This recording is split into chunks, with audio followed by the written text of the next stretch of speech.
Oke, oke. Sebelum kita mulai, aku pengen opening dulu ya. Halo semuanya, perkenalkan nama aku Al. Aku di sini sebagai tutor ekonomi di PJJ.ID.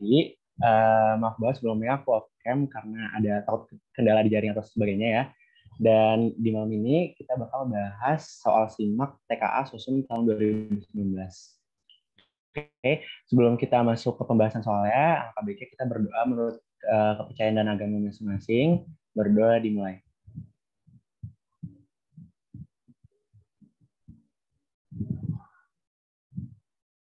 Berdoa selesai. Oh ya, aku punya rules untuk di pembahasan soal kali ini.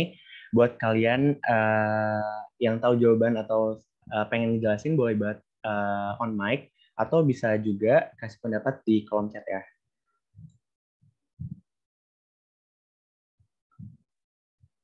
Oke, okay.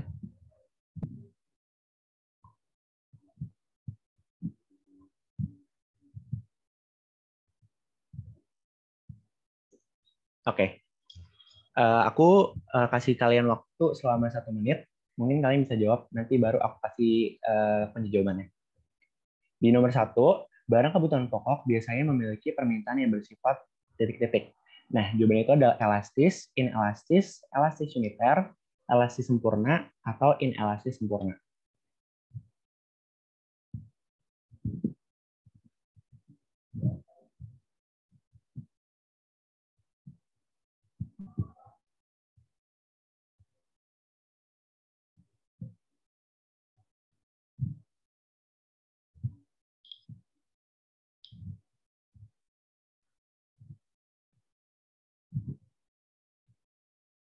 Oke, mungkin udah banyak yang jawab. Oke, aku bahas aja. Wait deh. Kayak PPT bermasalah, guys.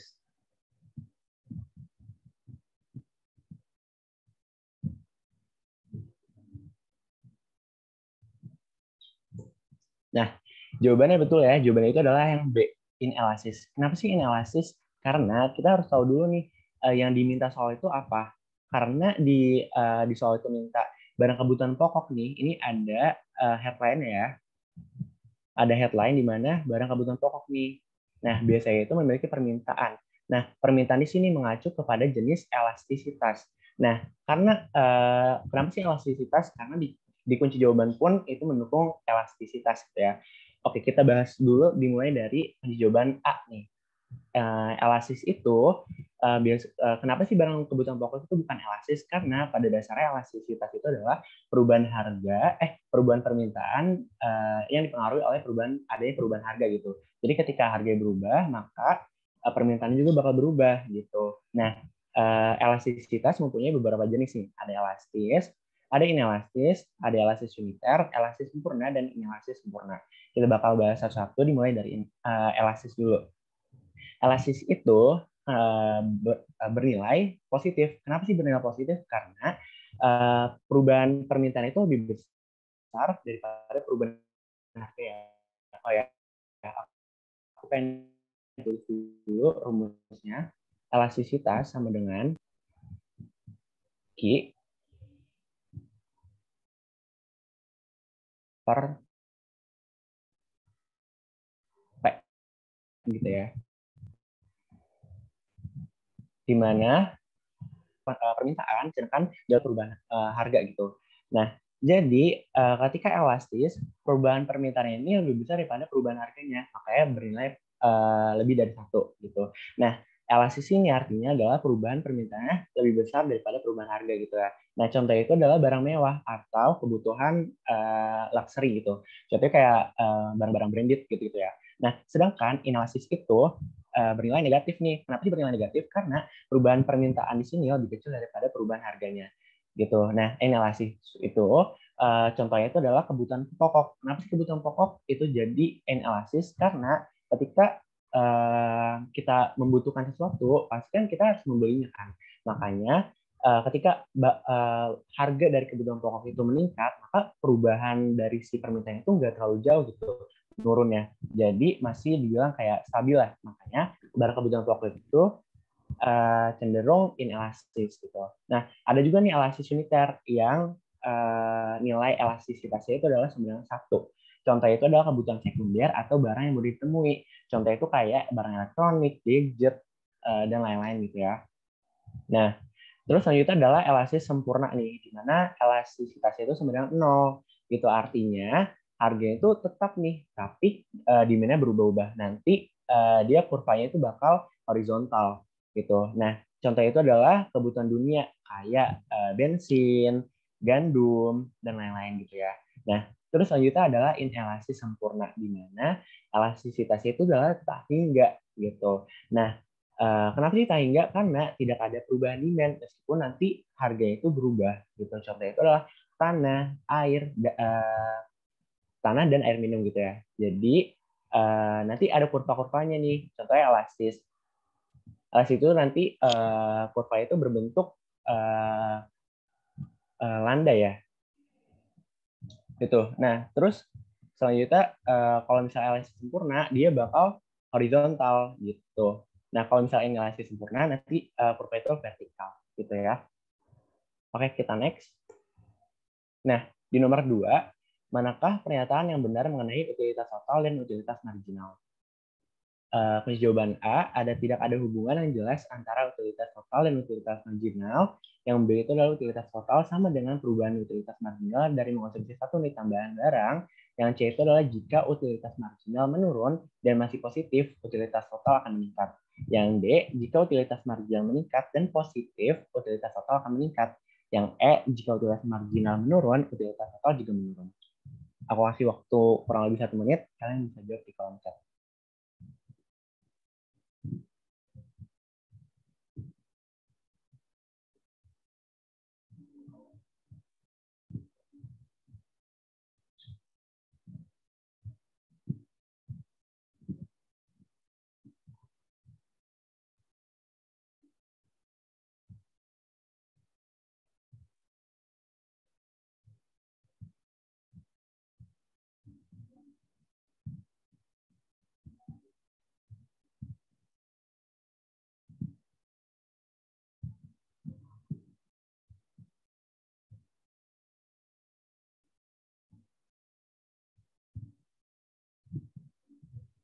Nah, iya, udah banyak yang benar ya jawabannya.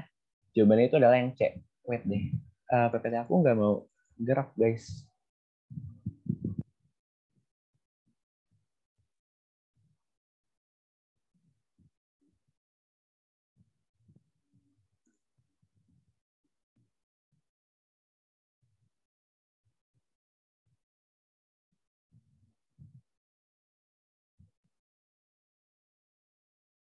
Nah, jadi penjelasannya itu kayak gini. Kenapa sih jawabannya itu yang C? Nah, kita harus tahu yang diminta soal itu apa. Gitu. Nah, balik lagi, manakah pernyataan yang benar mengenai utilitas total atau TU dan utilitas marginal atau MU. Nah, dari TU dan MU, kita tahu bahwa kurvanya itu kayak gini. Nih, ya. Di mana si TU itu ketika TU di sini max ya, MU-nya itu sebenarnya 0. Nah, kita bakal bahas satu-satu dari yang A nih. Tidak ada hubungan yang jelas antara utilitas total dan utilitas marginal. Pastinya ada dong, maksudnya dari kurva pun itu terlihat jelas bahwa antara TU dan MU itu ada hubungannya. Makanya jawaban A ini salah. Nah, yang B, utilitas total sama dengan perubahan utilitas marginal dari mengonsumsi satu unit tambahan barang. Nah, ini juga salah gitu. Nah, karena utilitas total sama dengan perubahan utilitas marginal dari mengonsumsi satu unit tambahan itu aturannya terbalik gitu ya. Makanya ini salah. Nah, kalau yang C, jika utilitas marginal menurun dan masih positif, ya di sini MU-nya itu menurun tapi masih positif. Berarti kan di daerah sini ya, karena ini menurun tapi positif gitu. Beda cerita kalau yang di bawah ini udah negatif gitu. Nah, utilitas totalnya itu akan meningkat. Iya ya, karena di sini itu meningkat sampai TU-nya max. Nah, kalau TU-nya max, TU itu bakal turun. Nah, ketika TU menurun, MU-nya juga bakal negatif gitu. Jadi jawaban yang benar adalah yang C gitu. Nah, kalau yang D, jika utilitas marginal meningkat, kita harus tahu dulu MU yang meningkat itu yang mana. MU yang meningkat itu nggak ada ya, dan positif. Jadi ini udah pasti salah gitu. Nah, kalau yang E, Jika utilitas marginal menurun, utilitas total juga menurun. Nggak juga, karena MU itu menurun, tapi TU itu ada yang naik. Gitu.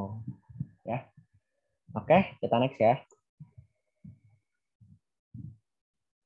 Nomor 3, pernyataan yang benar mengenai hubungan antara produk total atau TP, produk rata-rata AP, dan produk marginal MP adalah titik-titik. Kalian bisa jawab di kolom chat, aku kasih waktu kurang lebih 1 menit.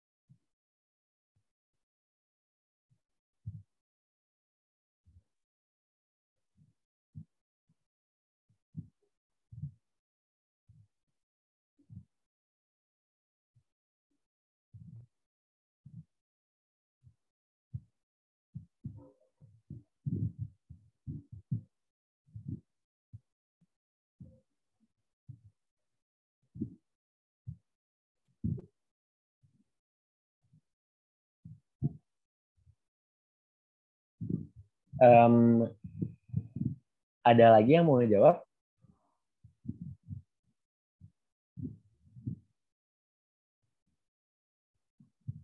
Oke, kalau nggak ada, kita bahas ya.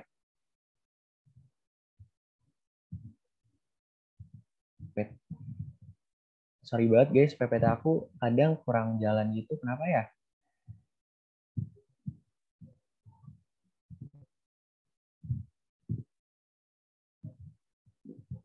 Oke, nih jawabannya itu adalah yang D, benar ya?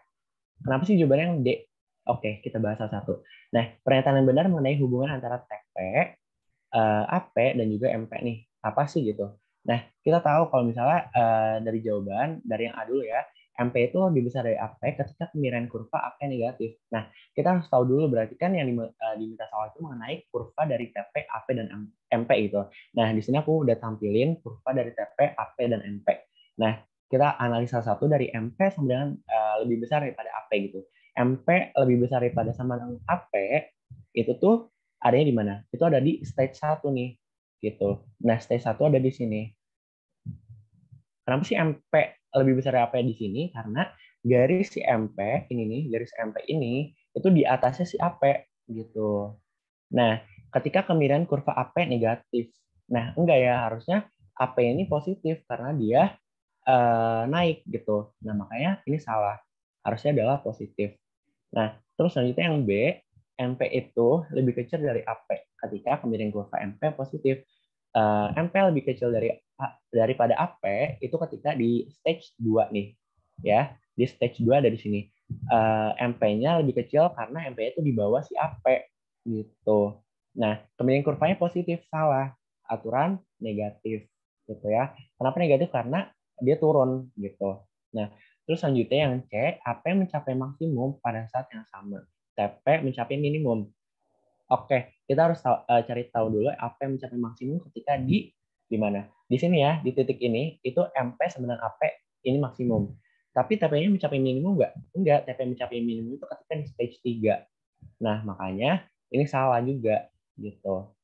Nah, MP sama dengan AP ketika AP itu maksimum. Nah, ini benar ya, karena ketika AP-nya sampai di sini, ini dia bertemu dengan MP, dan selepas dari sini si AP-nya bakal negatif. Makanya MP sama dengan AP ketika AP itu maksimum. Gitu. Nah, kalau yang MP sama dengan AP ketika nilai TP maksimum. Nilai TP maksimum itu ada di stage 3 juga nih. Makanya ini salah. Gitu. Oke? Ada yang mau ditanya?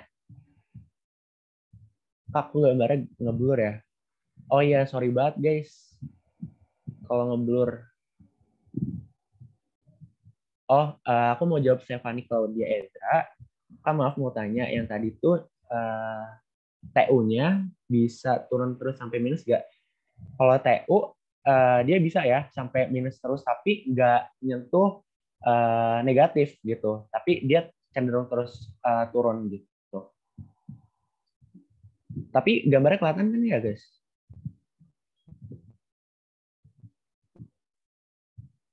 Oke, aku lanjut aja kali ya.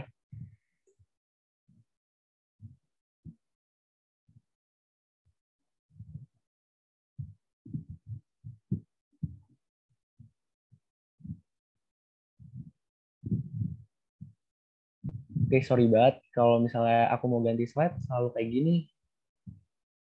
Nah, oke, nomor 4 ya. Kekuasaan tertinggi koperasi berada pada titik-titik. Aku kasih waktu kurang lebih 1 menit. Kalian bisa jawab lewat kolom chat.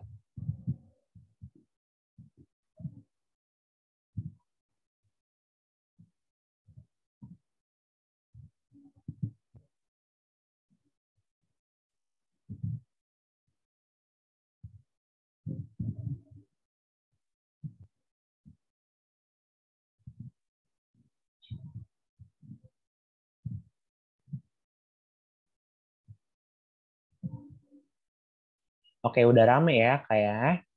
Kita langsung bahas aja. Wait.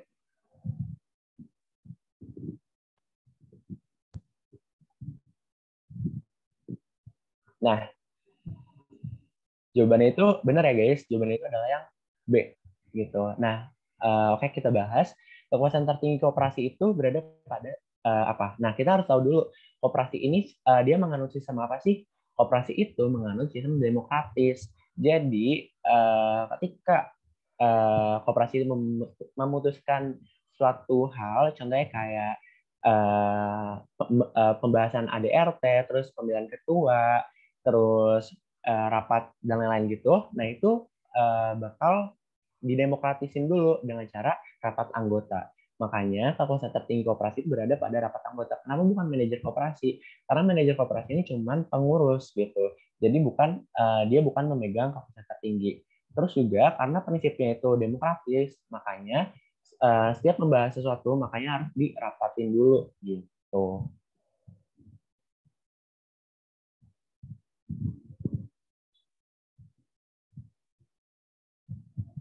Ini ada rekornya ya guys. Kenapa harus setahun sekali? Sebenarnya setahun sekali ini dia tergantung sih guys. Karena kalau misalnya ada suatu keputusan yang mendesak atau segala macamnya, koperasi bakal tetap melakukan rapat anggota. Tapi nggak sesering itu. Biasanya rapat anggota ini memang difokuskan untuk membahas sesuatu yang penting gitu kayak pemilihan ketua koperasi, terus ADRT-nya juga gitu. Jadi kenapa harus setahun sekali? Nggak melulu setahun sekali, bisa aja 2 sampai 3 kali dalam setahun, tergantung situasi dan kondisi kayak gitu. Oke ya, kita bisa lanjut.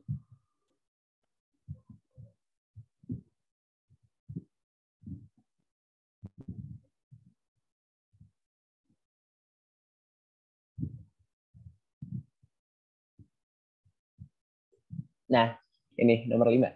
Indikator ekonomi makro yang dapat digunakan untuk menghitung laju inflasi adalah yang A ada PNB, yang B ada pajak, yang C ada IHK, D itu ada pengangguran terbuka, E itu ada tabungan nasional. Kalian bisa jawab, aku kasih waktu kurang lebih 1 menit. Kalian bisa jawab di kolom chat.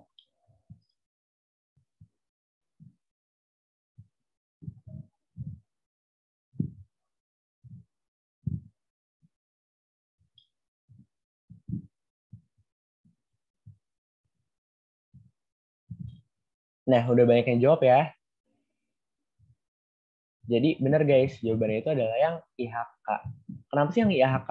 Karena uh, kenapa sih yang IHK? Karena uh, dari soal itu meminta bahwa indikator ekonomi makro nih yang untuk menghitung laju inflasi. Dari menghitung laju inflasi kita tahu kalau misalnya rumus inflasi itu adalah IHK tahun N dikurang IHK tahun N dikurang 1 per IHK tahun N dikurang 1. Atau contohnya misal mau menghitung IHK tahun 2021 gitu ya. Maka inflasi, cara menghitung inflasi adalah IHK tahun 2021 dikurang IHK tahun 2020 per IHK 2020 dikali 100. Kenapa sih indikator ekonomi makro yang dapat digunakan untuk menghitung laju inflasi itu adalah IHK? Karena IHK ini mengindikatorkan atau memberitahu bahwa harga-harga konsumen di tahun sebelumnya sama tahun sekarang itu sama atau enggak gitu. Jadi makanya ketika untuk menghitung laju inflasi itu dipakai rumus IHK ini gitu. Ada yang mau ditanyain? Kayaknya nggak ada ya, soalnya rata-rata jawabannya benar. Oke, kita lanjut.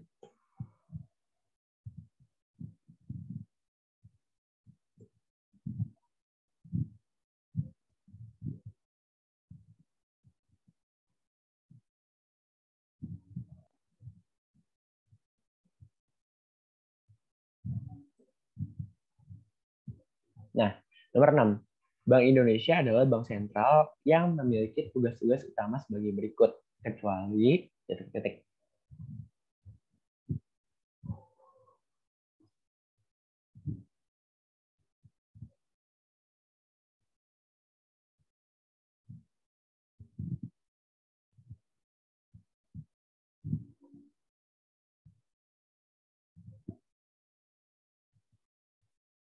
Nah, udah rame ya guys. Kayak, oke, kita langsung bahas aja ya, nggak usah lama-lama.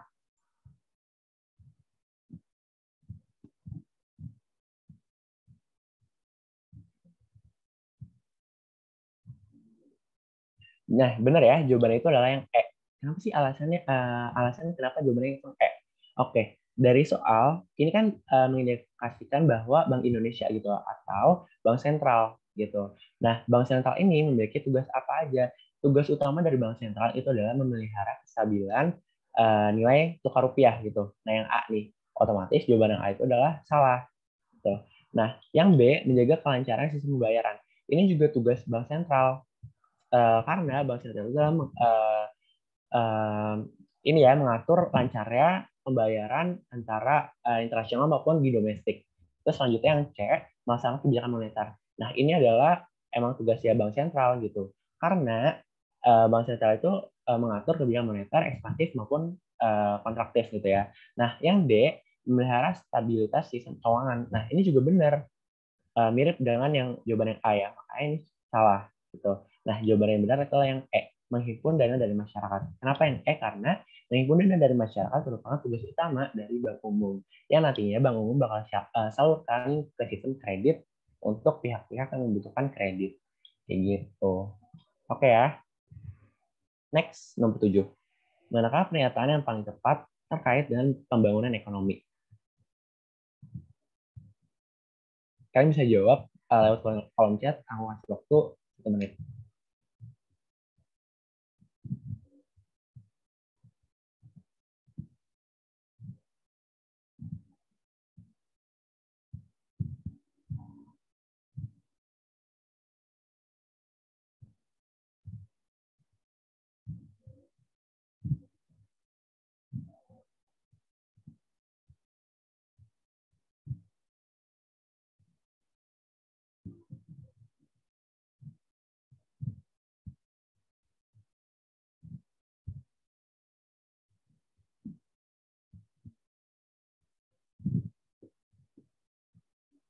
Oke ya, udah rame nih. Jawabannya rata-rata pada jawab D ya. Oke, kita bahas deh.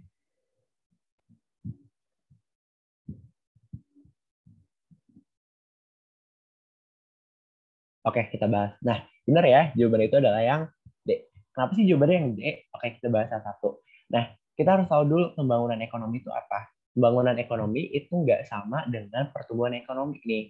Kalau misalnya pembangunan ekonomi itu tuh dirancang untuk dalam jangka waktu yang panjang gitu.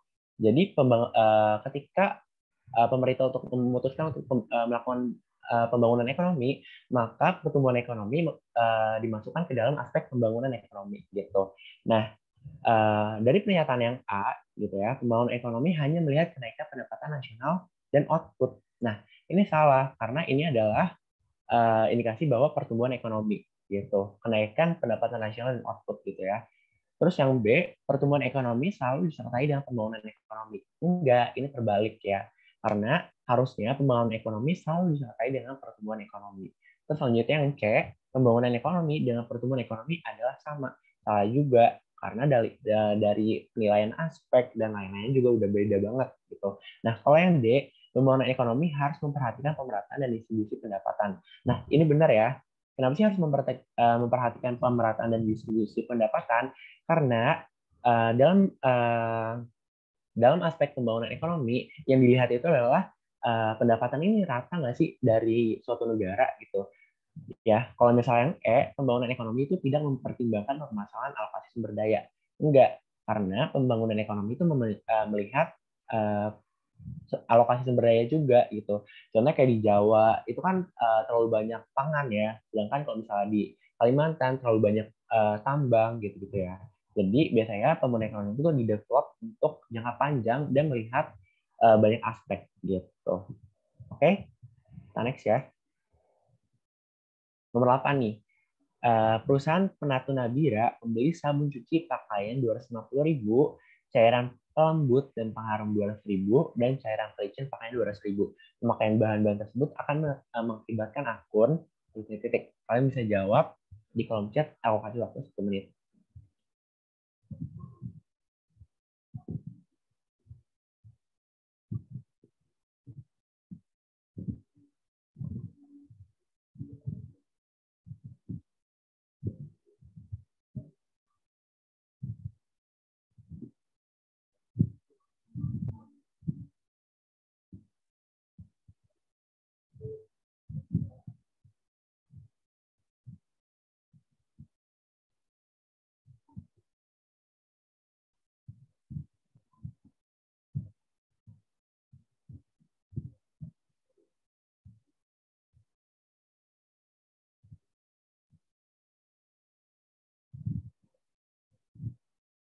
Oke, kayaknya jawabannya mostly A ya. A dan C dan juga D. Oke, kita bahas ya. Wait guys.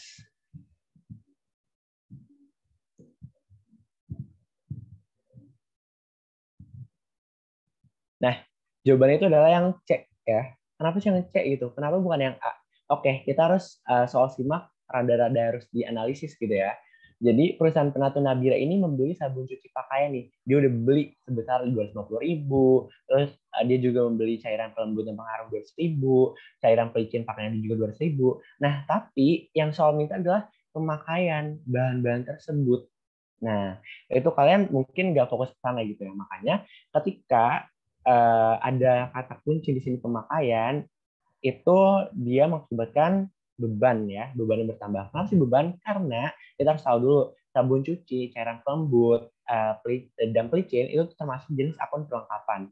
Nah, perlengkapan tersebut itu adalah termasuk ke dalam aset jangka pendek gitu. Nah, ketika perlengkapan itu berkurang dalam catatan akuntansi akan dicatat sebagai beban di debit gitu. Makanya ketika perlengkapannya berkurang, maka beban perlengkapan itu bertambah gitu. Nah, kalau misalkan jawab perlengkapan bertambah, itu ketika dia membeli gitu. Nah, tapi soal meminta bahwa pemakaian bahan-bahan tersebut akan mengakibatkan akun apa gitu. Ngerti ya sampai sini? Mungkin ada yang masih bingung.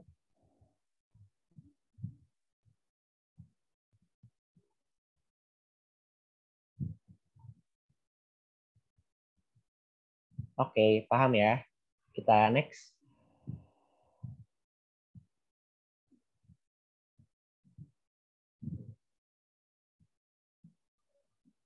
Nah, ini soal akuntansi lagi.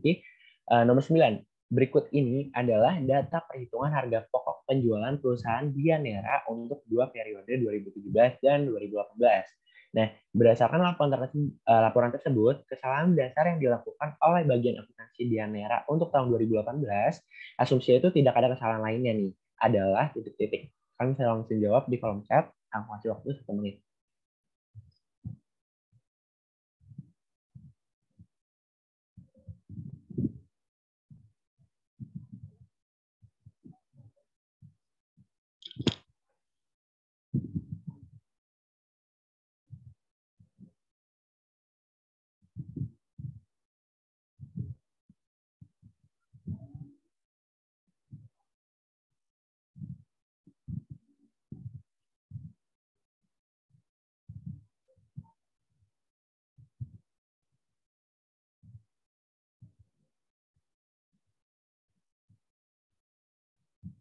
Oke, mungkin ada yang mau jawab lagi. Kalau nggak ada, kita langsung bahas aja ya.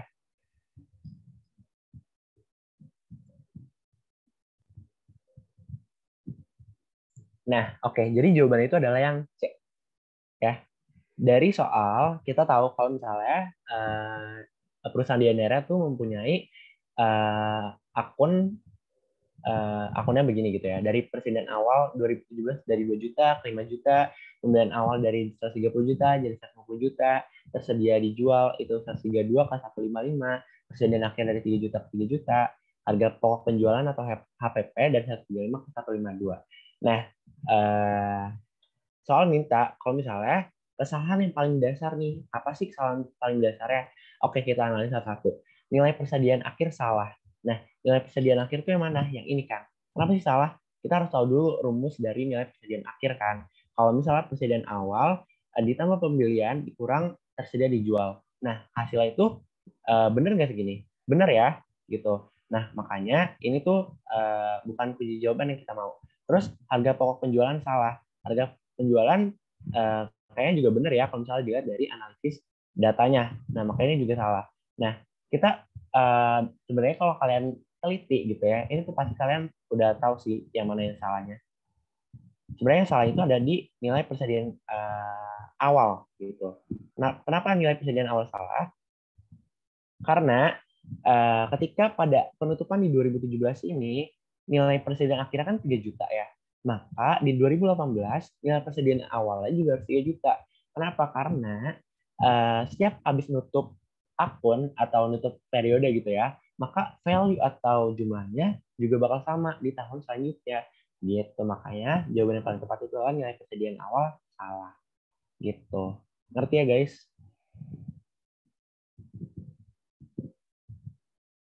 Oke deh, kita next ya.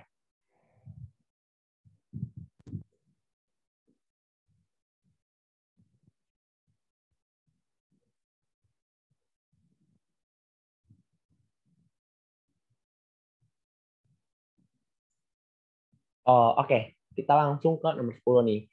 Untuk nomor 10, mungkin kalau kalian udah pernah latihan di buku Wangsit atau lain-lainnya, itu mungkin kalian tahu nih kunci jawabannya. Nah, sebelum itu aku pengen ngasih tahu dulu bahwa untuk jawaban A, B, C, D-nya, kunci jawaban A, pernyataan benar, alasan benar, saling berhubungan.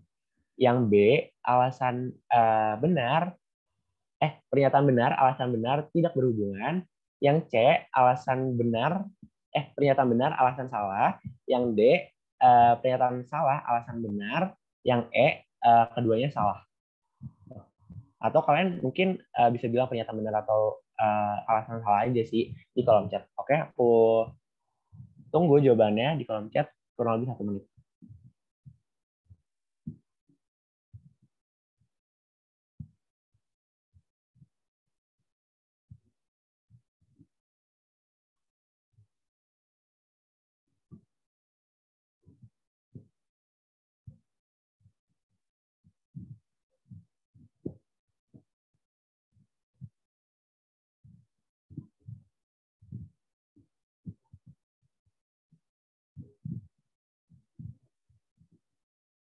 Nah, udah banyak yang jawab ya kayaknya.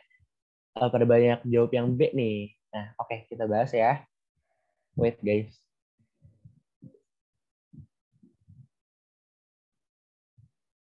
Nah, jawabannya benar ya. Jawabannya itu ada yang B. Kenapa sih jawabannya yang B? Oke, kita analisis dari soalnya. Produk domestik bruto atau PDB mengukur nilai pasar barang dan jasa akhir. Ya, dia mengukur barang dan jasa akhir yang diproduksi suatu wilayah atau negara pada periode tertentu. Nah, ini adalah pernyataan yang benar. Kenapa sih benar? Karena untuk menghitung PDB, mereka harus menghitung nilai akhir dari diproduksi barang atau jasa pada wilayah atau negara tersebut gitu. Nah, makanya pernyataan ini benar.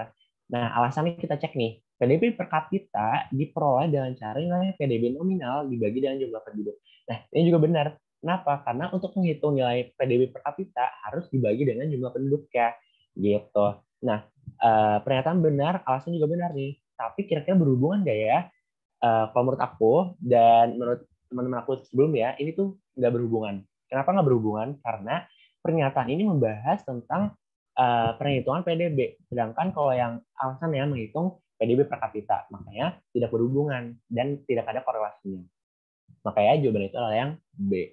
Gitu guys. Ngerti ya? Oke, kita next. Nomor 11. Pernyataannya, jumlah konsumsi masyarakat sangat dipengaruhi jumlah pendapatan mereka.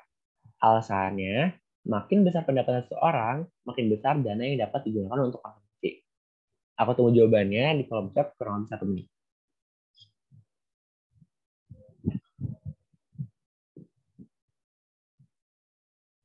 Nah, wih, rame banget ya guys. Ya bener ya, jawabannya itu yang A nih. Wait deh. Nah, ya jawabannya A. Kenapa sih jawabannya yang A? Karena kita analisis dari pernyataannya, jumlah konsumsi masyarakat sangat dipengaruhi jumlah pendapatan mereka. Jelas dong, kalau misalnya kalian udah belajar tentang teori konsumsi, di mana ada rumus pendapatan sebenarnya konsumsi plus saving atau tabungan, maka jumlah konsumsi masyarakat itu sangat dipengaruhi terhadap pendapatan mereka. Kenapa sih dipengaruhi tentang dengan pendapatan mereka? Karena semakin besar pendapatan seorang, makin besar juga konsumsinya. Nah, itu alasannya benar ya. Makanya jawabannya itu A. Dan ini saling berhubungan gitu. Oke. Kita next ya. Nah, nomor 12 nih. Soalnya pernyataan fungsi stabilisasi dalam APBN bersifat kondisional. Alasannya, pada saat resesi, pemerintah menempuh politik anggaran defisit. Nah, kalian bisa langsung jawab di kolom chat. Aku tunggu kurang lebih 1 menit.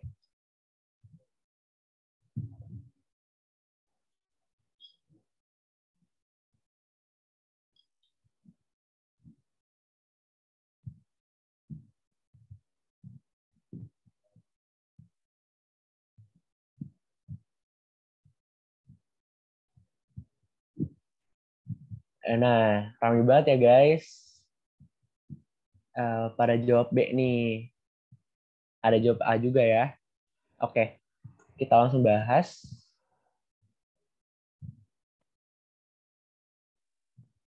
Nah, jawabannya itu yang A. Kenapa sih jawabannya A? Gitu. Kenapa nggak B gitu? Oke, dari soal fungsi stabilisasi dalam APBN bersifat kondisional. Ini benar. Kenapa benar? Karena dalam fungsi stabilisasi APBN gitu ya, ketika inflasi gitu ya, maka anggaran itu bakal surplus. Kenapa surplus? Karena jumlah uang beredar itu banyak gitu. Nah, tapi kalau ketika resesi, anggaran dari pemerintah itu bakal defisit atau dikurangi untuk menambah nilai ekonomi gitu. Makanya alasan ini benar. Nah, terus kenapa jawabannya A saling berhubungan? Ya iya, karena di pernyataan dia bilang kalau misalnya fungsi stabilisasi APBN itu bersifatnya kondisional. Nah, di kondisional ini itu masuk ke alasannya. Nah, makanya jawabannya itu A dan mereka saling berhubungan gitu. Ngerti ya, guys?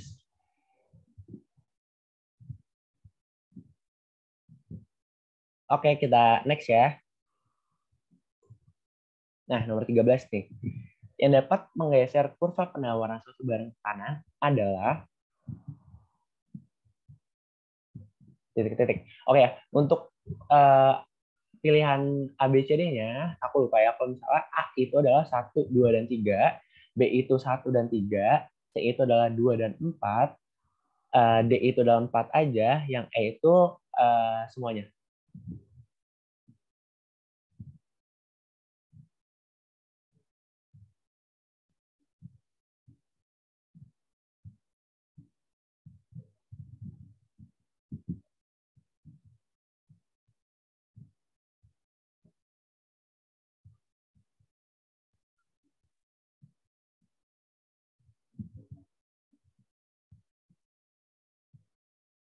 Oke, kayak rame ya pada jawab B, A gitu ya. Oke, kita bahas aja.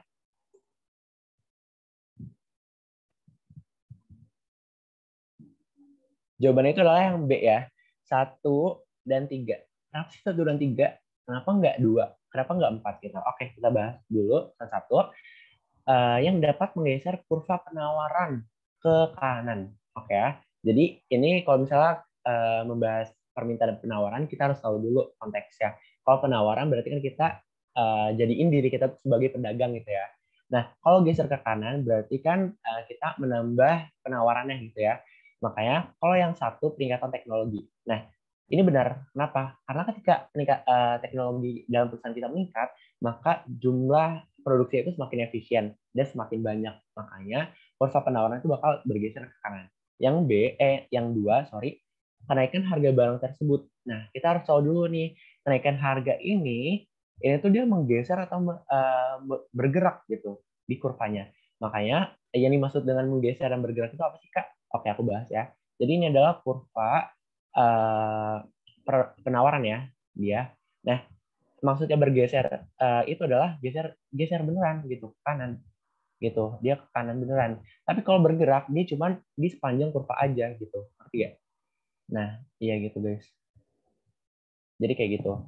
Nah, makanya kalau kenaikan harga barang ini tuh dia nggak bergeser ya, tapi cuman bergerak gitu. Oke. Kalau yang ketiga, bertambahnya jumlah produsen. Nah, ini juga benar. Kenapa? Karena ketika bertambah jumlah produsen dengan produk yang sama, maka kurva penawaran itu bakal bergeser ke kanan. Kenapa bergeser ke kanan? Karena jumlah produksi bakal meningkat gitu. Ya, kalau yang empat, kenaikan upah minimum provinsi atau UMP.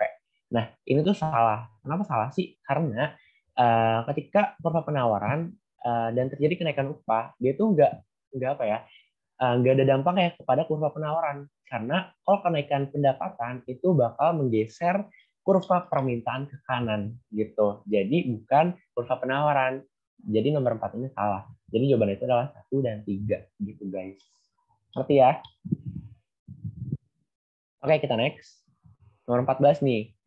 Manakah pernyataan yang merupakan ciri dari pasar persaingan monopolistik? Aku kasih waktu kurang lebih 1 menit. Kalian bisa jawab di kolom chat ya.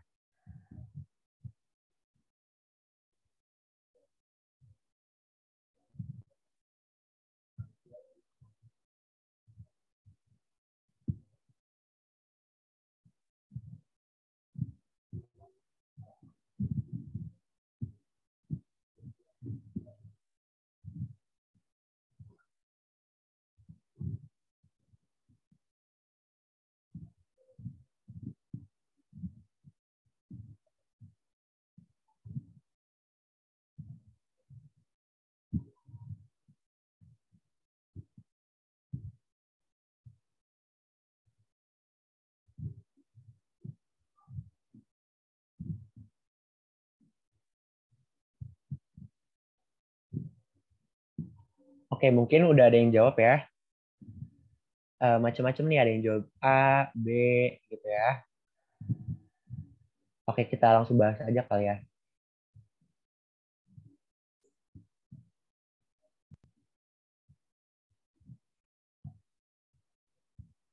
Nah, jawabannya itu yang D, 4 aja.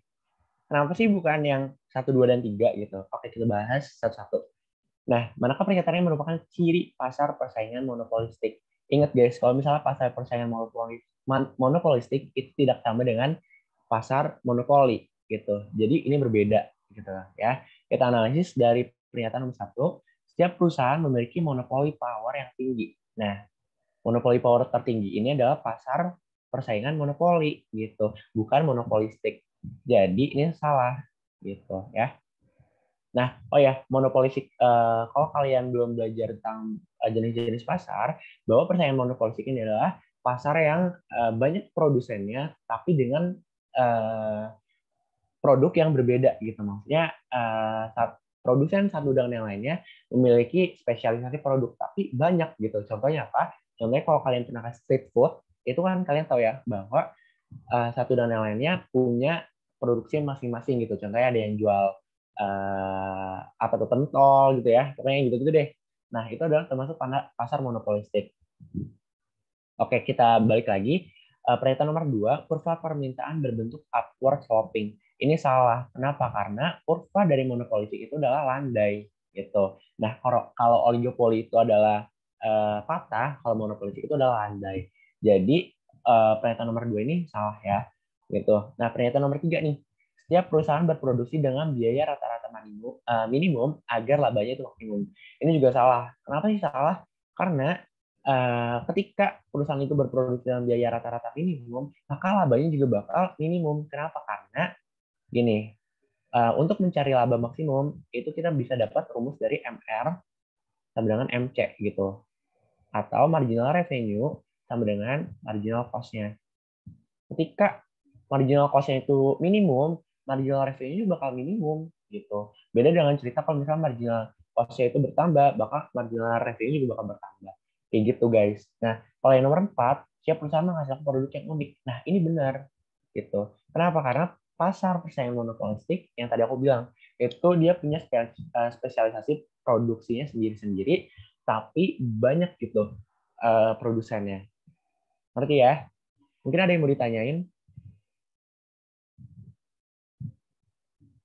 Satu apa dua apa gitu gak kak? Kalau misalnya kunci jawaban, kalau kalian pernah latihan soal mungkin kalian udah tahu ya. Gitu. Oke deh, aku next ya.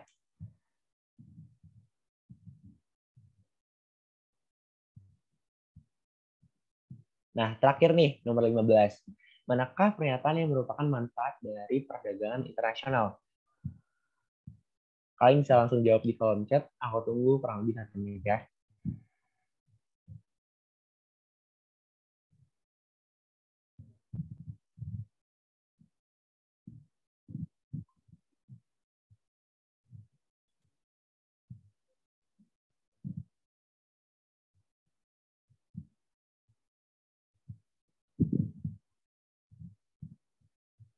Mungkin kalau misalnya yang belum tahu, untuk kunci jawaban A, itu ada 1, 2, dan 3.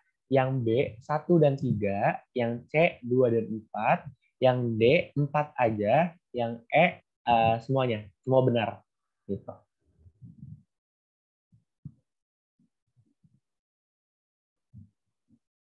Oke, mungkin udah banyak yang jawab ya. Jawaban itu adalah yang pada jawab A, 1, 2, 3, A, 1, 2, 3. Oke, jawaban kalian benar kok guys. Jawabannya itu adalah 1 dan 3, 1, 2, dan 3. Kenapa sih 1, 2, dan 3? Karena, oke kita bahas satu deh ya. Kalau misalnya pernyataan satu, produsen dalam negeri dapat memasarkan produknya secara lebih luas ke negara lain. Ini benar ya. Jatuh ini adalah perdagangan internasional ekspor gitu ya. Ini adalah jenis perdagangan ekspor dan ini adalah benar satu gitu benar ya. Nomor 2 nih, masyarakat dapat mengonsumsi barang yang tidak dapat diproduksi di dalam negeri. Ini juga benar karena termasuk ke perdagangan internasional impor gitu ya. Barang luar didatangin ke dalam negeri gitu.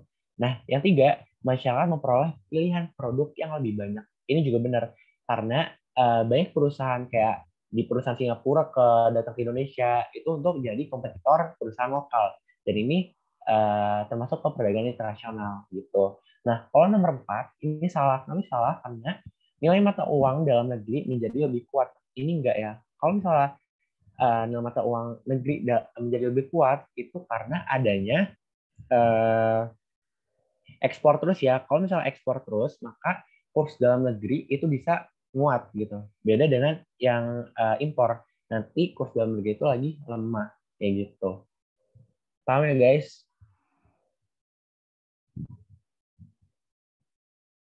Oke, uh,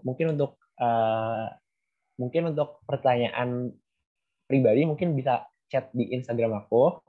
Nanti aku tulis di kolom chat deh.